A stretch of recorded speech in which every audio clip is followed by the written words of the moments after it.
Hello students, welcome to my YouTube channel. मेरा नाम है मयूरी भागवानी। आज हम डिस्कस कर रहे हैं 11th फरवरी के द हिंदू न्यूज़पेपर को। ये द हिंदू एनालिसिस हम शुरू करें उससे पहले कुछ चीज़ें मैं आपको बता दूं। आप हमसे इन 3 मीडियम्स के थ्रू कनेक्ट कर सकते हो। टेलीग्राम पे आप मयूरी भागवानी सर्च करोगे तो आपको हमारा चैनल मिल जाएगा।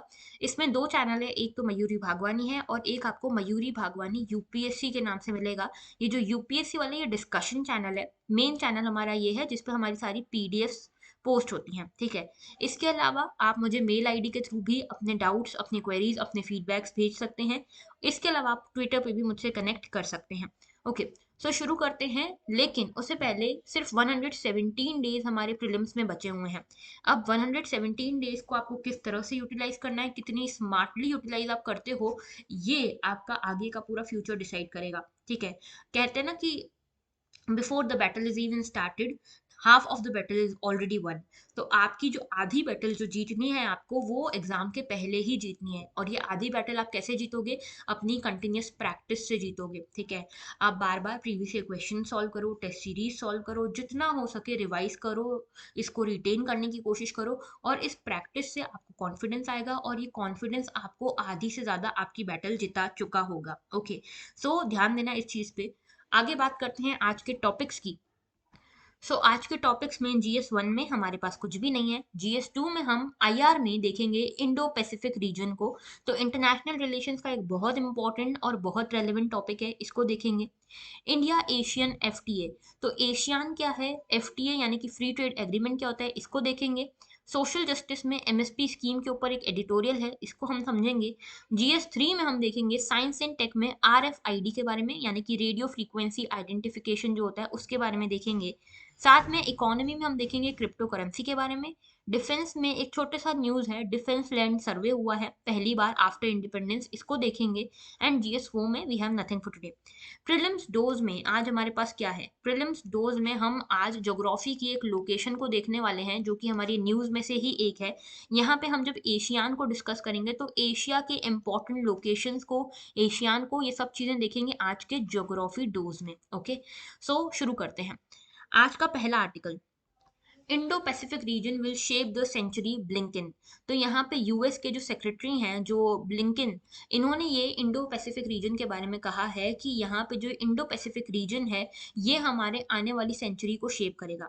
अब देखो, यहाँ पे जो यूएस है वो यूक्रेन वाली प्रॉब्लम में ऑलरेडी फंसा हुआ है। रशिया एक थ्रेड बना हुआ है यूएसए के लिए। चाइना एक बहुत बड़ा इशू है यूएसए के लिए। ऐसे में भी जो यूएस है उसका मेजर फोकस इंडो पैसिफिक है। अब आप ये कह सकते हो कि इंडो पैसिफिक से ही ये काउंटर करना चाहते हैं इन सभी को, तो ये भी एक सही कारण हो सकता है। अब जो यूएस के जो सेक्रेटरी हैं ब्लिंकन जी, ये यहाँ पे क्वाड की समिट में आने के लिए, क्वाड के बारे में इन्होंने बात की है। क्वाड के लिए यहाँ पे ये ऑस्ट्रेलिया की एक सिटी में अभी पहुंचे हुए हैं। तो ये क्वाड क्या है?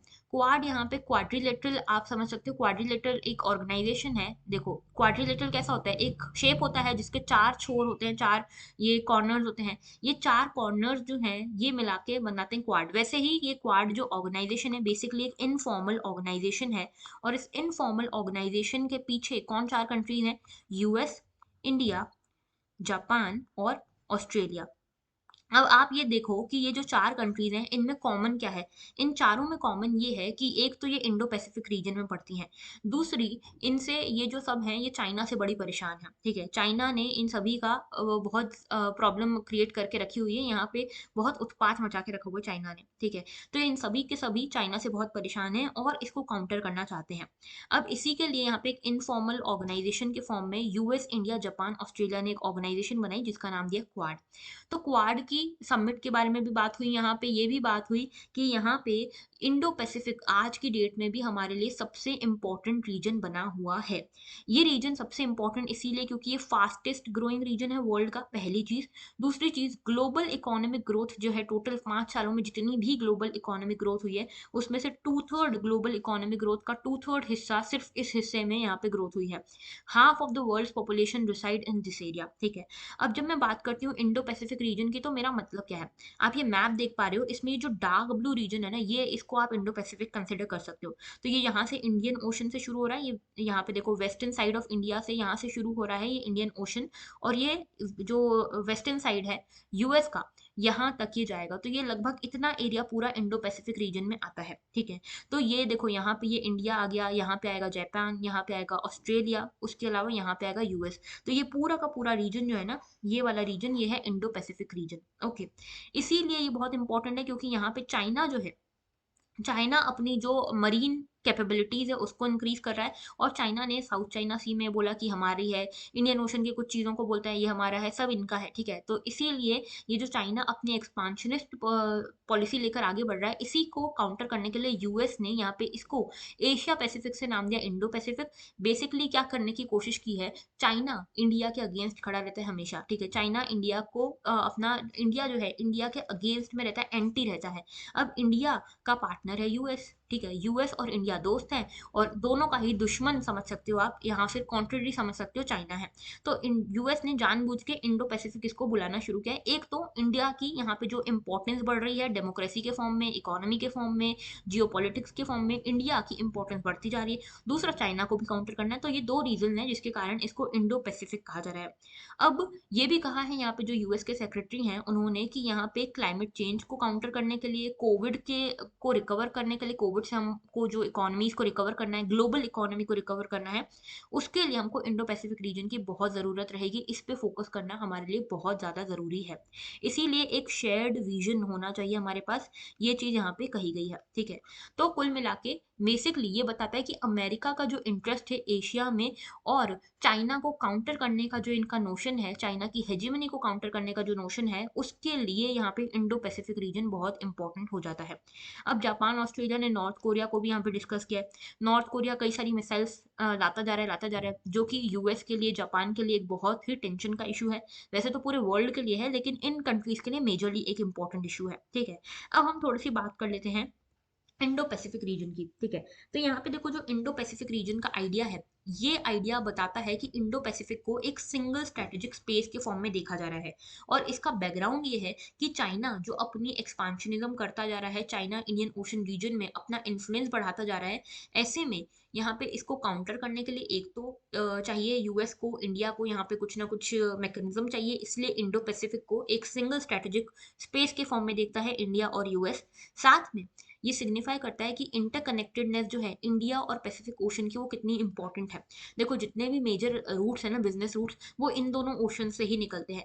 तो majority of the economic activities take place in Indian and Pacific Ocean. और दूसरी बात ये है कि ये दोनों कनेक्टेड भी हैं, ठीक है।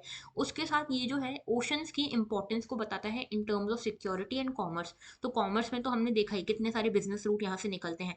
इसके साथ साथ सिक्योरिटी के टर्म्स में ऐसे कि चाइना जो है अपने बेसिस तैयार कर रहा है, मिलिट्री बेसिस तैयार कर रहा है इंडियन ओशन में, ठीक है। यहाँ पे इंडिया को घेरते हुए चाइना कई सारे मिलिट्री बेसिस अपने यहाँ तैयार कर रहा है, श्रीलंका में, जिबूती में, बहुत सारी जगहों पर, ठीक है। तो इन सबको काउंटर करने के लिए भी इंडिया का जो एरिया है इंडो पैसिफिक रीजन, इसको यहाँ पे काफ़ी इंपॉर्टेंस दी गई है, स्ट्रैटेजिक इंपॉर्टेंस दी गई है।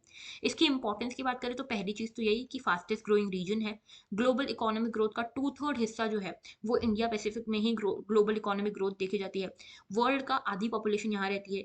रीजनल स्टेबिलिटी के लिए ये बहुत इंपॉर्टेंट है, ठीक है। इसके अलावा चाइना की जो प्रेजेंस बढ़ती जा रही है उसको काउंटर करना है हमको। तो क्वाड कंट्रीज जो है सारी की सारी इसी जगह पे हैं, और जियो पॉलिटिकली भी एशिया के लिए कंट्री जो ये एरिया है बहुत इंपॉर्टेंट है।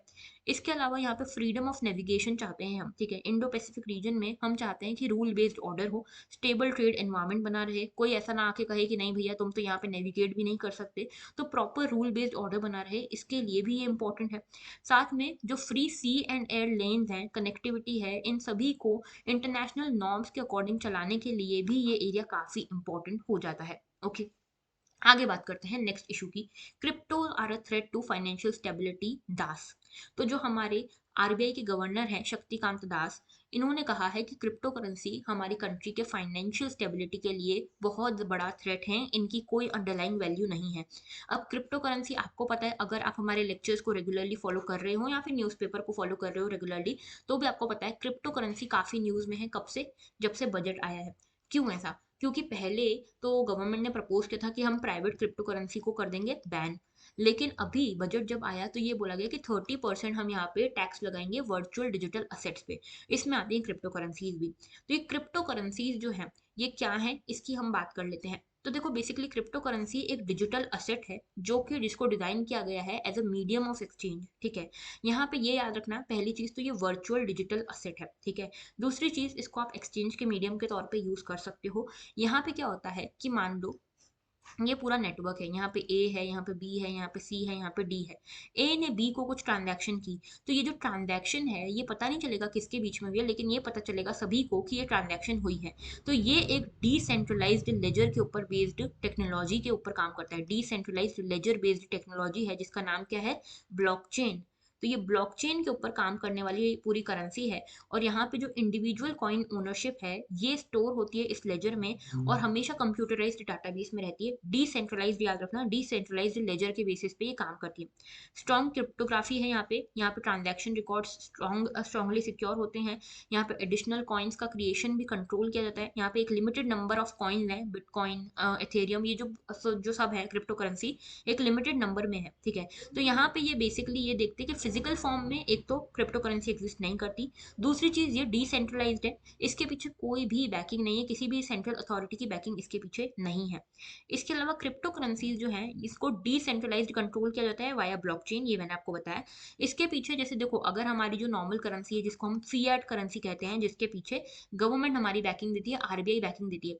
आपने करेंसी नोट देखा होगा तो उस पर लिखा होता है मैं धारक को इतने रुपए देने का वादा करता हूँ, यहाँ पे आरबीआई गवर्नर की साइन होती है, ठीक है। तो यहाँ पे ये जो नोट है इसके पीछे किसकी बैकिंग है, आरबीआई गवर्नर की। लेकिन क्रिप्टो करेंसीज के पीछे किसी की भी बैकिंग नहीं होती है, इसीलिए इसको कहा जाता है कि ये डिसेंट्रलाइज्ड कंट्रोल के ऊपर काम करती है। अब हमारे शक्तिकांता दास ने शक्तिकांत दास जी ने ये कहा है कि जो क्रिप्टो करेंसीज है, एक तो इनके पीछे क्योंकि कोई बैकिंग नहीं है, इसीलिए यहाँ पे इसके साथ रिस्क बहुत एसोसिएटेड है, वॉलेटाइल मार्केट बहुत ज्यादा है। इसको लेकर माना जाता है कि ये एक बबल है, ठीक है। बबल ऐसा है कि ये बहुत बड़ा बनेगा, ठीक है, लोगों को बहुत अट्रैक्टिव लगेगा, लेकिन एक टाइम आएगा जब ये फूट जाएगा और लोगों को कुछ भी हाथ नहीं मिलेगा, ठीक है, हाथ में कुछ नहीं मिलेगा। तो अंडरलाइंग असेट इसका कुछ भी नहीं है। इसीलिए शक्तिकांत दास जी ये कहते हैं कि जो प्राइवेट क्रिप्टो करेंसी या फिर आप इसको कुछ भी बोल लो, ये एक बहुत बड़ा थ्रेट है मैक्रो इकोनॉमिक स्टेबिलिटी के लिए, फाइनेंशियल स्टेबिलिटी के लिए। और लोगों को अगर इसमें इन्वेस्ट करना है तो काफी कॉशियसली करना चाहिए, ठीक है। तो बेसिकली ये पूरी न्यूज़ थी, छोटी सी न्यूज़ थी, क्रिप्टो करेंसी के बारे में मुझे आपको बताना था। तो यहाँ पे देखो ये कैसे काम करती है, ये ब्लॉकचेन है, पूरी ब्लॉकचेन के बारे में बात की हुई है। ये कैसे काम करती है ब्लॉकचेन, मान लो यहाँ पे किसी ने ट्रांजैक्शन के लिए रिक्वेस्ट की। अब ये रिक्वेस्ट सारे ही नोट्स पे गई, ये रिक्वेस्ट सारे नोट्स पे जाके वैलिडेट हुई, ठीक है। जब ये वैलिडेशन इसको सारे नोट से मिला तो यहाँ पे एक नया ट्रांजैक्शन हुआ। इस ट्रांजैक्शन को इस ब्लॉक के फॉर्म में यहाँ पे जमा किया गया। तो जब ये ब्लॉक बाकी ब्लॉक्स के साथ जमा हो जाता है, ठीक है, तो इसको हम कहते हैं ब्लॉकचेन। तो यहाँ पे जो नया ब्लॉक ऐड हो गया एग्जिस्टिंग ब्लॉकचेन के साथ, ये हमेशा के लिए हो गया, परमानेंट हो गया। अब इसको आप अल्टर नहीं कर सकते, इसको आप डिलीट नहीं कर सकते, इसको कुछ नहीं कर सकते। यहाँ पे जाके फिर ये ट्रांजैक्शन कंप्लीट होती है। अब जब क्रिप्टो करेंसी की बात करते हैं, अब जो ये हमने बोला ना ब्लॉक ऐड हुआ, तो ये ट्रांजैक्शन हो सकता है करेंसी के टर्म्स में हो जिसको हम क्रिप्टो करेंसी कहते हैं, कॉन्ट्रैक्ट के टर्म में हो, रिकॉर्ड के टर्म में हो, इन्फॉर्मेशन किसी भी तरह से ये हो सकता है। क्रिप्टो करेंसी क्या है, मीडियम ऑफ एक्सचेंज है जिसको कि इलेक्ट्रॉनिकली ब्लॉकचेन के ऊपर बनाया गया है। इसमें इंक्रिप्शन टेक्निक्स यूज होती हैं जो कि मॉनेटरी यूनिट्स को कंट्रोल करती हैं। बिटकॉइन इसका एग्जांपल है, ठीक है। इसकी कोई इंट्रिंसिक वैल्यू नहीं होती, no intrinsic value it has, ठीक है। कोई फिजिकल फॉर्म इसका नहीं है, सिर्फ नेटवर्क पे एग्जिस्ट करती है। दूसरी चीज ये कि इसकी सप्लाई जो है ये डिटरमाइंड नहीं है किसी भी सेंट्रल बैंक के द्वारा। तो पूरी की पूरी डिसेंट्रलाइज्ड ये करेंसी है, ठीक है। कॉम्प्लेक्स टेक्नोलॉजी है, रेगुलेटरी इंप्लीकेशन है इसको लेकर, कुछ इंप्लीमेंटेशन के भी चैलेंजेस हैं और कुछ कॉम्पीटिंग प्लेटफॉर्म्स भी हैं। लेकिन इसके बेनिफिट्स क्या है, एक तो ट्रांसपेरेंसी बहुत ज़्यादा है, देखो इसमें जो भी आप ट्रांजैक्शन करोगे ना सभी नोट्स पे आ जाएगी, तो ट्रांसपेरेंसी बहुत ज़्यादा है। इसीलिए कहा जा रहा था कि आप क्रिप्टो करेंसी को बैन करना चाहते हैं कर लीजिए, क्रिप्टो करेंसी पर टैक्स लगाना है लगा लीजिए, लेकिन जो इसके पीछे टेक्नोलॉजी है ब्लॉकचेन, इसको बैन मत करो, क्योंकि ये ब्लॉकचेन बहुत काम की टेक्नोलॉजी है, ये हमारी गवर्नेंस में हर चीज़ में काम आ सकती है, ठीक है। क्योंकि इसकी ट्रांसपेरेंसी इतनी ज़्यादा है, इतनी प्रॉपर इसकी ट्रैकिंग है, इसका प्रॉपर इसका लेजर मेंटेनेंस है, कॉस्ट भी बहुत कम लगती है क्योंकि सब कुछ इलेक्ट्रॉनिकली होता है।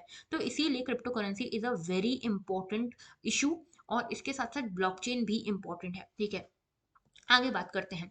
17.78 lakh acres of defence land served. तो देखो पहली ऐसी एक्सरसाइज हुई है इंडिपेंडेंस के बाद जब हमने डिफेंस लैंड को अपने सर्वे किया है। तो डायरेक्टर जनरल डिफेंस स्टेट्स इन्होंने यहाँ पे इस एक्सरसाइज को कंप्लीट किया है। पता चला है कि लगभग 17.78 लाख एकड़ जमीन है डिफेंस के पास, हमारे डिफेंस सेक्टर के पास इतना लैंड है, ठीक है, डिफेंस डिपार्टमेंट के पास इतना लैंड है। और याद रखना है कि ये आफ्टर इंडिपेंडेंस पहली बार ये एक्सरसाइज कंडक्ट की गई है, ठीक है। इसमें पता चला कि जो पूरा टोटल लैंड है लगभग 18 लाख एकड़ आप समझ लो, ठीक है। ये 18 लाख एकड़ में 1.61 लाख एकड़ जो है ये जो कंटेनमेंट्स होते हैं, नोटिफाइड कंटेनमेंट्स, उसमें है ये एरिया, बाकी सब इसके बाहर है। तो इसमें कई सारी टेक्निक्स यूज की गई है जैसे कि electronic total station, differential GPS, drone, satellite imaginary based surveys, ये सब इसमें यूज हुए हैं, ठीक है। अब इसके बाद एक चीज याद रखना कि डिफेंस स्टेट ऑर्गेनाइजेशन जो है वो रिस्पॉन्सिबल होती है जितना भी डिफेंस लैंड है उसके मैनेजमेंट के लिए, जितने भी म्यूनिसिपल एडमिनिस्ट्रेशन है, 62 कंटेनमेंट बोर्ड्स हैं इसके एडमिनिस्ट्रेशन के लिए। आप मुझे कमेंट सेक्शन में बताना ये 62 कंटेनमेंट बोर्ड की जो मैं बात कर रही हूँ ये क्या है, ठीक है।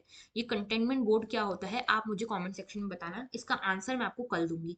और एक और इशू जिसकी मैंने बात की थी सेक्युलरिज्म वाला, क्योंकि आज न्यूज़ आर्टिकल ज़्यादा हैं तो इसलिए मैंने सेकुलरिज्म वाला जो टॉपिक आपसे कहा था हम डिस्कस करेंगे, वेस्टर्न सेकुलरिज्म इंडियन सेकुलरिज्म में क्या डिफरेंस है, इसको हम कल डिस्कस करेंगे क्योंकि आज टॉपिक ज़्यादा हो गए। तो एक तो कंटेनमेंट वाला इशू आप मुझे बताना, बाकी सेकुलरिज्म और कंटेनमेंट ये दोनों हम यहाँ पे कल डिस्कस करेंगे, ओके।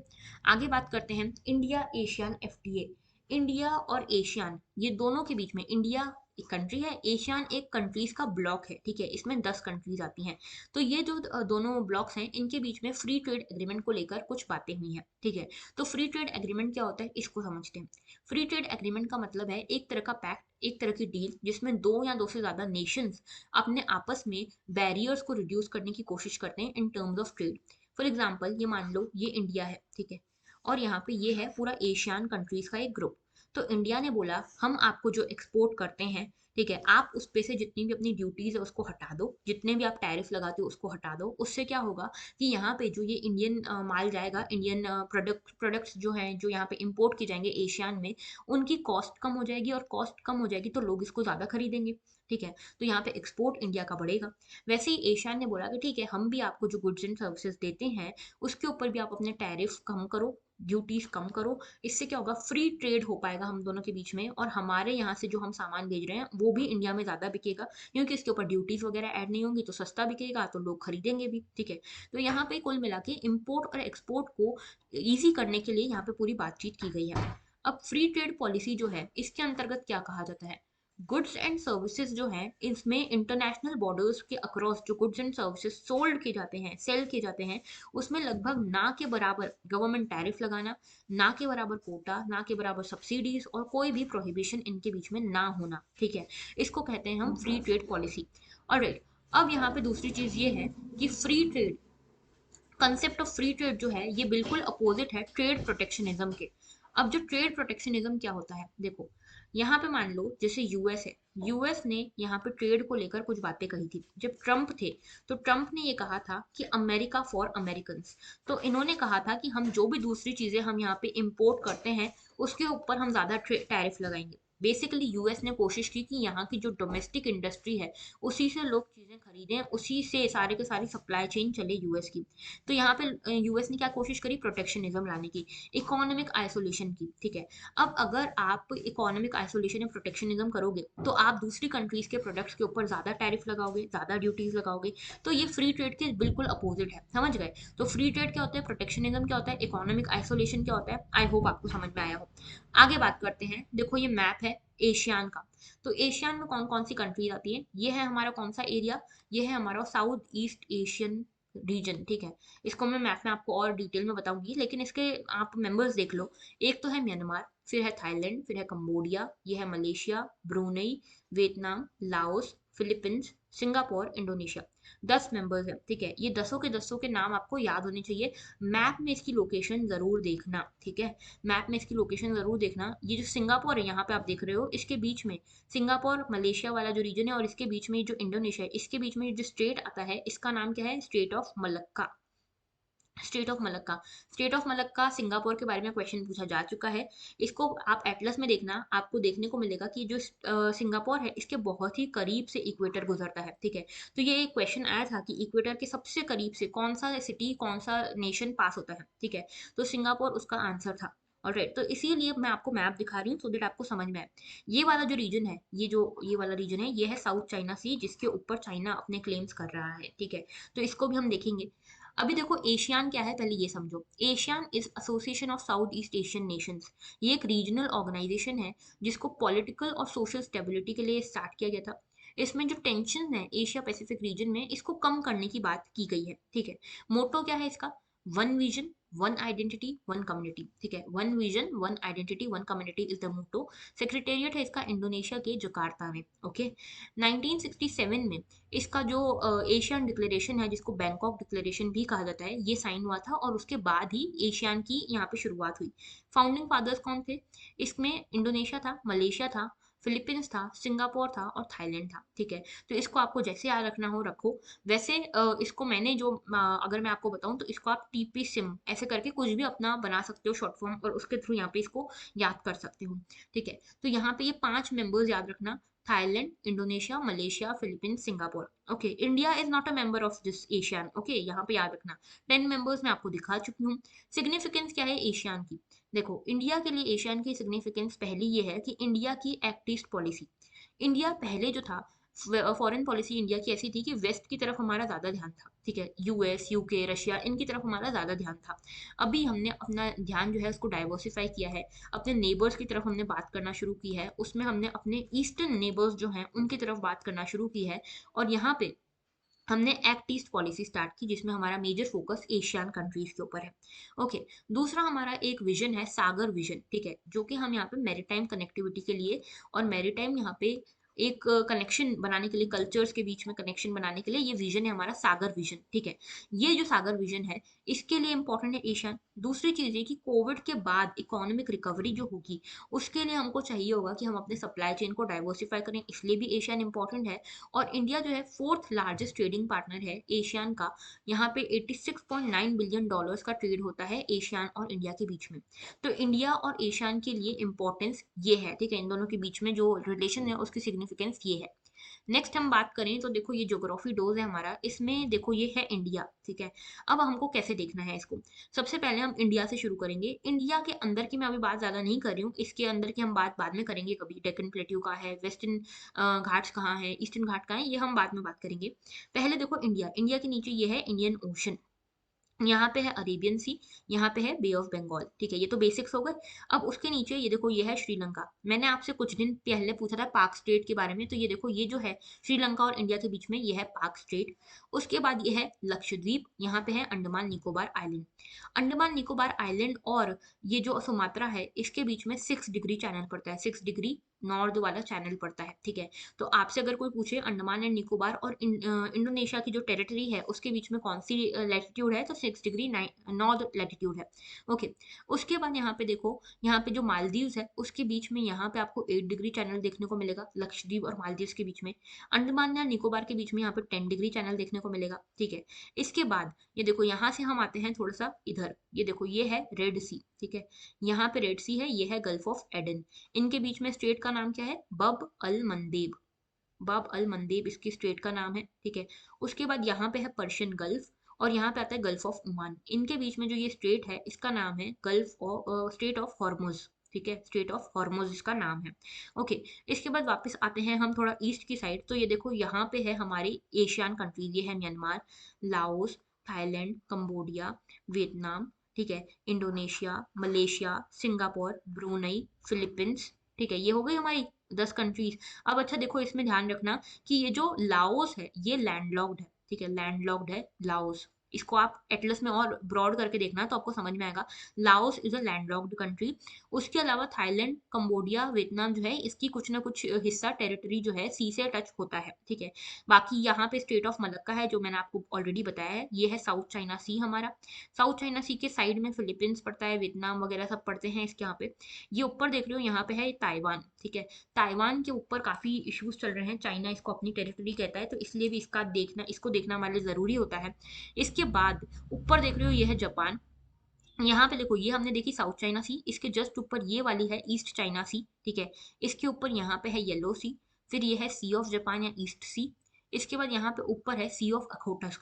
तो ये जो इसका जो आपको सीक्वेंस है north to south, south to north, ये पता होना चाहिए, क्वेश्चन आया हुआ है प्रीलिम्स में इस एरिया से, ठीक है।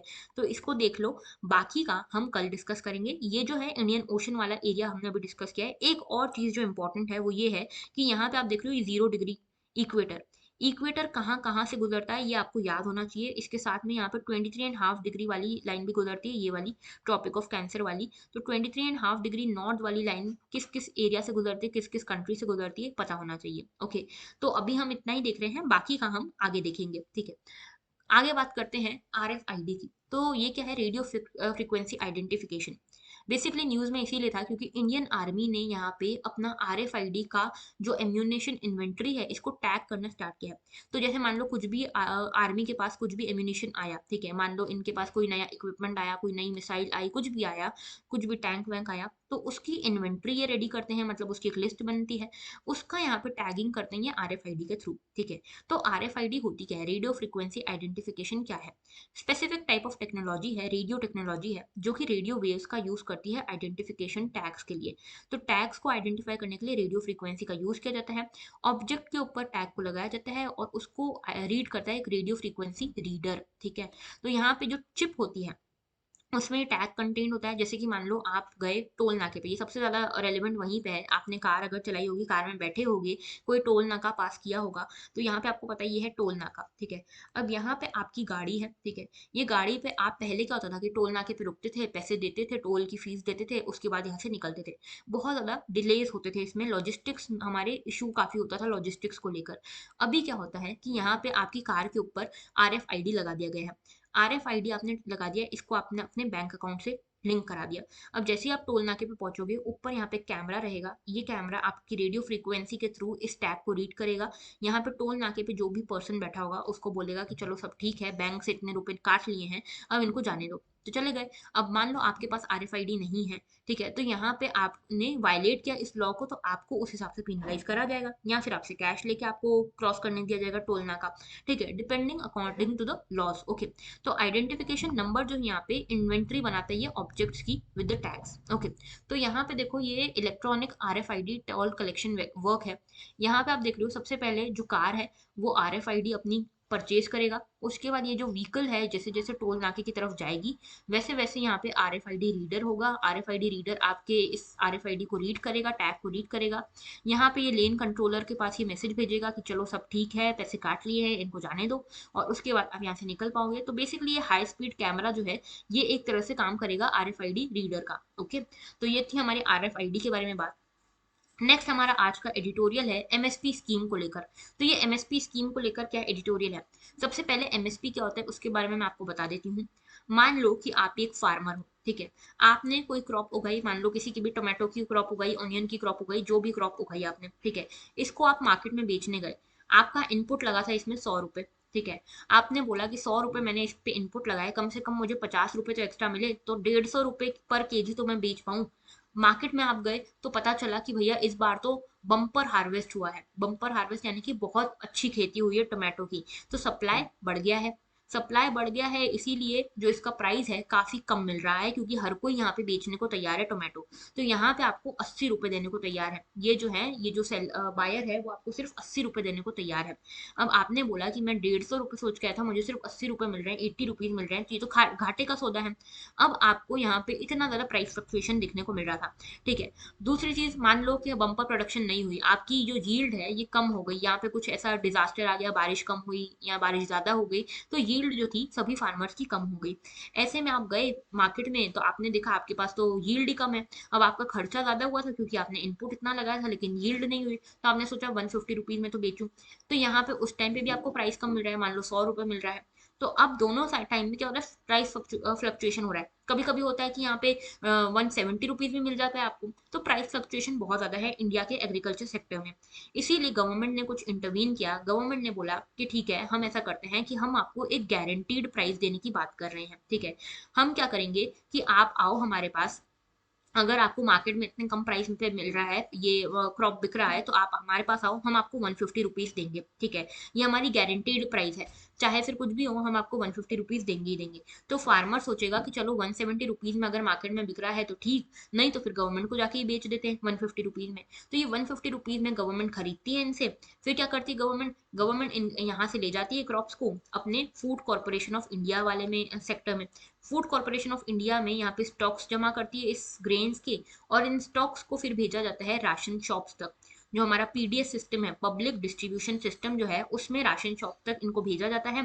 राशन शॉप से फिर सब्सिडाइज्ड रेट पर इनको, जो हमारे बीपीएल कैटेगरी वाले लोग हैं, बिलो पॉवर्टी लाइन वाले लोग हैं, या फिर जो नेशनल फूड सिक्योरिटी स्कीम के अंतर्गत आते हैं, उनको यहाँ पे सब्सिडाइज्ड रेट पे राइस हो गए, वीट हो गई, ये सब दिया जाता है। ठीक है, तो यहाँ पे क्या हुआ, एक तो हमने फूड सिक्योरिटी का इशू कैटर किया, दूसरा जो फार्मर्स को लॉस हो रहा था उसका इशू भी हो गया।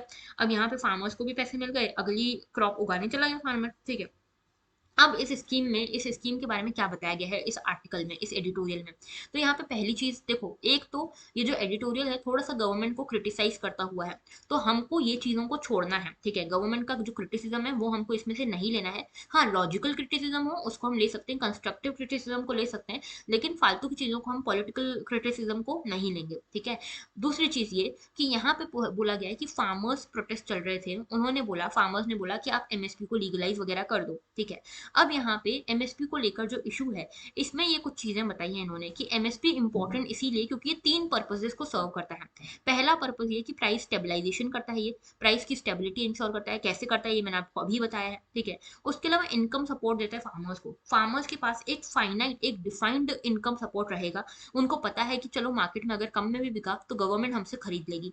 उसके अलावा जो मैकेनिज्म है वो इंडेटेडनेस को फार्मर्स की कम करता है। फार्मर्स, आप देखते हो कि यहाँ पे फार्मर्स की जब क्रॉप अच्छे से नहीं बिकती तो वो डेट लेते हैं मनी लेंडर्स वगैरह से, तो इंडेटेडनेस भी बढ़ती है, जिसके कारण फार्मर स्ट्रेस बढ़ता है और उसके बाद फार्मर सुसाइड होती है। तो ये सब चीजों से रोकता है फार्मर्स को ये। ठीक है, दूसरी चीज ये कि एक प्राइस स्टेबलाइजेशन पॉलिसी हमारे देश में चलती है।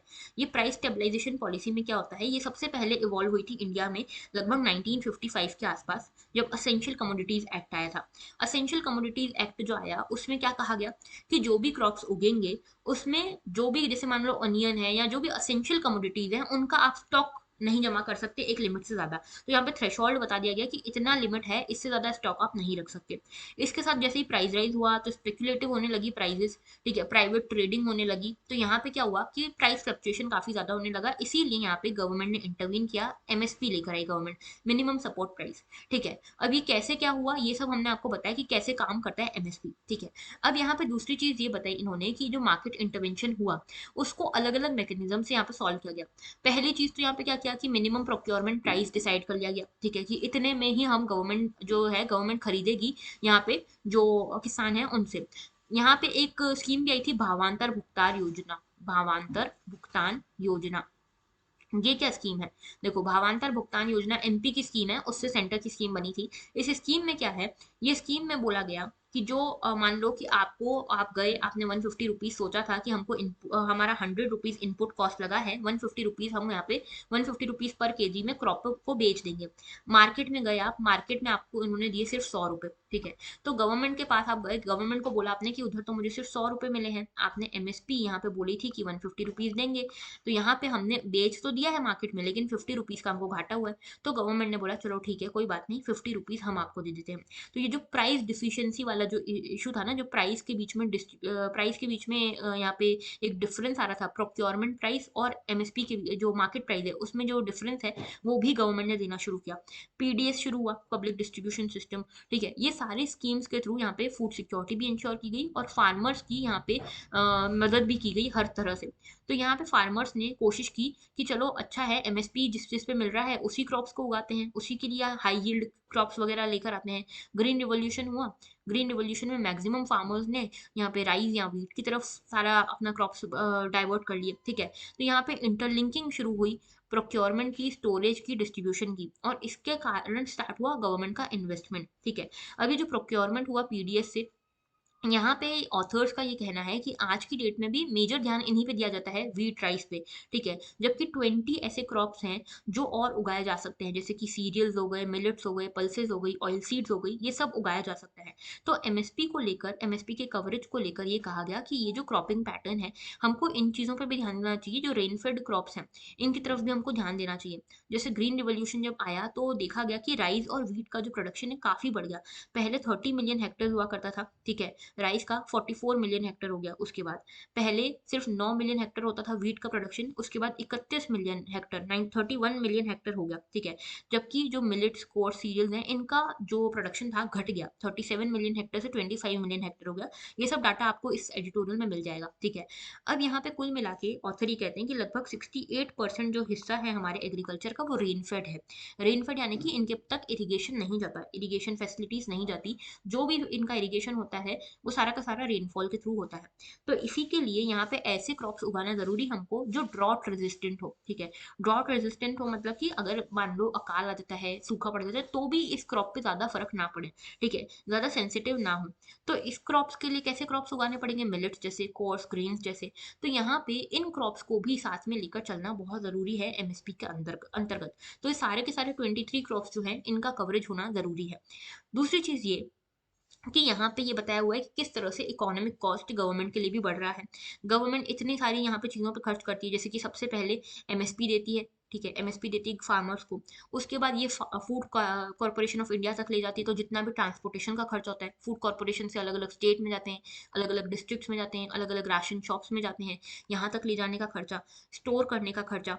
उसके बाद यहाँ पे इशू प्राइस पे इनको राशन शॉप्स जो है वो इनको इशू प्राइस पे जो चीज़ें हैं उनको बेचती है, तो यहाँ पे भी सब्सिडी मिलती है, ठीक है। तो ये सब्सिडी देने का भी खर्चा, तो काफ़ी सारे खर्चे ऑलरेडी इन्वॉल्व है। इकोनॉमिक कॉस्ट काफ़ी ऑलरेडी है इसका। लेकिन फिर भी यहाँ पे ये सजेस्ट किया कि इकोनॉमिक कॉस्ट फिर भी उतना नहीं है जितना इससे फ़ायदा निकल रहा है, मतलब फ़ायदा ज़्यादा है, इकोनॉमिक कॉस्ट कम है, ठीक है। उसके अलावा यहाँ पे ये बोला गया है कि कुछ मेजर्स इन्होंने बताए हैं कि जैसे कि हर क्रॉप का एक मैक्सिमम और मिनिमम प्राइस डिसाइड करना चाहिए, जितने भी जैसा भी कुछ भी हो, हार्वेस्ट कैसी भी रही हो, उस हिसाब से उस प्राइस बैंड में ही एमएसपी को यहाँ पे रिवॉल्व करना चाहिए। दूसरी चीज ये कि कोर्स ग्रेन जो है इनकी भी प्राइसेस डिसाइड होनी चाहिए, और इनकी जो एमएसपी होनी चाहिए वो एक हायर साइड पे होनी चाहिए, सो दैट किसान जो है वो इस तरह से एनकरेज हों कि हम इस तरह की क्रॉप्स को उगाएं, जैसे कि ड्रॉट रेजिस्टेंट क्रॉप्स जो है, मिलेट हो गई, कोर्स ग्रेन हो गए, इस तरह की क्रॉप्स को हम उगाएं, इसके लिए वो यहाँ पे एनकरेज हों। फूड सिक्योरिटी की तरफ हमको ध्यान देना है, प्राइस स्टेबलाइजेशन की तरफ हमको ध्यान देना है, लेकिन साथ में क्लाइमेट फ्रेंडली हो क्रॉप्स, इसकी तरफ भी हमको ध्यान देने की ज़रूरत है, ठीक है। साथ में इंडस्ट्रीज़ के साथ भी हमको निभाना है, इंडस्ट्रीज़ के साथ भी हमको अच्छे रिलेशन निभाना है, इसीलिए फूड सेक्टर जो है उसको इंडस्ट्रीज से जोड़ना है, फूड प्रोसेसिंग इंडस्ट्रीज़ को बढ़ावा देना है, ठीक है। साथ में एक चीज़ ये भी कही गई है, एक रास्ता ये दिखाया गया है कि जो डेट वाली प्रॉब्लम है, जो यहाँ पे डेट की प्रॉब्लम है, जो फार्मर्स को डेट नहीं मिल पाता, उसके लिए क्या किया जा सकता है कि मान लो एक फार्मर है, ये फार्मर गया बैंक के पास, बैंक को इसने बोला कि देखो मैंने इस साल इतना क्रॉप अपना एमएसपी के अंतर्गत बेचा है, ठीक है, गवर्नमेंट को बेचा है, एमएसपी मुझे इतनी मिलने वाली है। तो यहाँ पे क्रेडिट स्कोर, क्रेडिट पॉइंट मिल जाए फार्मर को, बैंक क्रेडिट पॉइंट दे दे, और ये क्रेडिट पॉइंट को वो अगले साल यूज कर सके, या अगली बार उसको लोन लेना हो तो बैंक इस भरोसे पे उसको लोन दे सके कि देखो इसको एमएसपी के अंतर्गत इतना प्राइस यहाँ पे गवर्नमेंट ने दिया था, ठीक है। तो इससे क्या होगा, इंडेटेडनेस भी खत्म हो जाएगी, और एक तरह से इंस्टीट्यूशनल फाइनेंसिंग भी शुरू हो जाएगी हमारी फार्मिंग सेक्टर में। साथ में दूसरी चीज, एक और सजेशन ये दिया गया है कि जो एमएसपी हम बात कर रहे हैं, जो भी एग्रीकल्चर को रिफॉर्म हम लाना चाहते हैं, इसको हम कोशिश करें डिसेंट्रलाइज्ड तरीके से लाएं, क्योंकि जब डिसेंट्रलाइज्ड तरीके से हम इसको लाएंगे तो यहाँ पे पंचायत शामिल होंगी, लोकल गवर्नमेंट शामिल होगी, इससे क्या होगा, इफेक्टिव मोबिलाइजेशन हो पाएगा, और इफेक्टिव तरीके से ये स्कीम्स इंप्लीमेंट हो पाएंगी।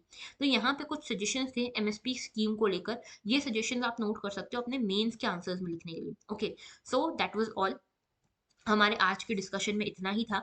इसको मैं रिकॉर्डेड फॉर्म में डालने वाली हूँ, सो दैट आप सभी इसको इजीली एक्सेस कर सको। आप लोग मुझे बताना कमेंट सेक्शन में क्या सही है, लाइव सेशन सही है या एक रिकॉर्डेड सेशन सही है, उसके हिसाब से हम आगे काम कर लेंगे। Okay, so that was all, thank you for watching and have a very good day.